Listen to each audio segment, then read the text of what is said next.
Hey guys, welcome to Techies Guru. Today we'll be learning how to turn off captions on YouTube Music app, and now let's dive right in. Now to turn off or disable captions in YouTube Music app, first open up your YouTube Music app on your phone. And after opening your YouTube Music app, guys, on this interface at the top right corner of the screen, we can see a profile picture icon available for us.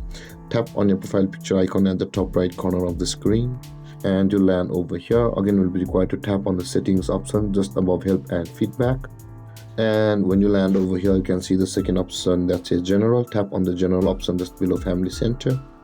And again, you can see the second option that says captions. Tap on captions. Now, if you have already enabled your captions on YouTube Music app, guys, your caption preferences will look like this. Now, in order to turn off the captions, you can see the toggle icon just at the right side of the caption preferences option.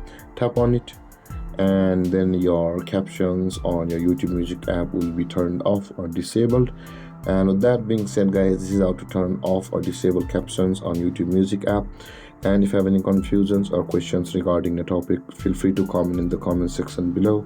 And don't forget to like, subscribe, and hit that bell icon for more videos. Thank you for watching, guys. Peace.